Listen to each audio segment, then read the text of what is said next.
Good morning, everybody. Welcome to today's Reading the Red this Friday morning. It's cold. It's going to be a good one, they tell me. Matthew 13, verse 5.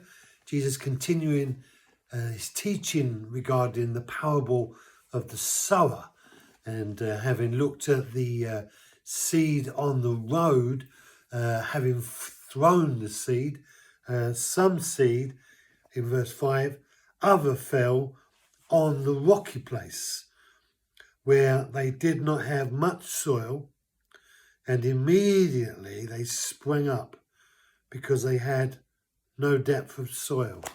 So some fell on the rocky places, some seed.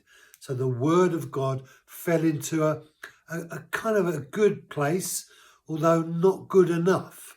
The rocky places where there was mostly rocks, but there was some soil.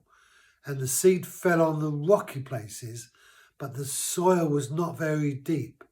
So although it germinated, it took forward, as it were, broke into life, but as it began to grow, it could only grow so far because it had insufficient as it relates to its ability to go deep, because the rocks in the way made it impossible for the seed to really form in the way that it was supposed to form in order to produce something.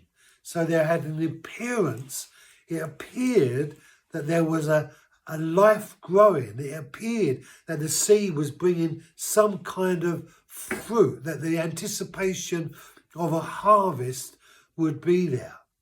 But unfortunately, because of all the rocky places, it never had the capacity to be able to do what it was designed to do by the Creator. So the seed did not grow, but it shriveled up and it died. And I've been in this journey of Christianity for a long, long time. And I've seen those people who are those who really are excited about the Word of God, whether it's the gospel or some new revelation that's going to help them on their journey through life. And yet what happens is they seem to break into life. They start well, but then it just all falls apart, that they just kind of hit a place where they can't move on.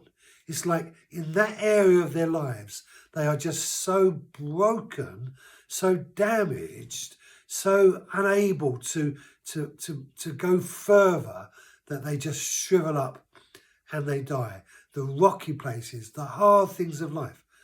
So does that mean then that that kind of seed and those kinds of people and that aspects of our lives can never bear fruit? Does that mean that we have to live with the brokenness of the things that are wrong in us? Does that mean that there is no solution, that there is no answer to the most damaged people of our world? Well, I don't believe that at all.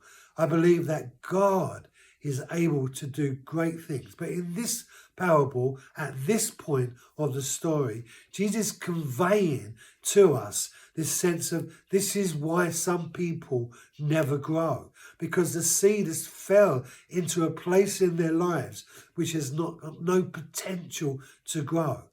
And there are things that need to happen in order for the seed to be able to germinate. Things that need to be done in that garden, in that life, before those things can come to fruition. And on Monday morning, I'll talk to you a bit more about the sower and the seed. God bless you. Have a great weekend.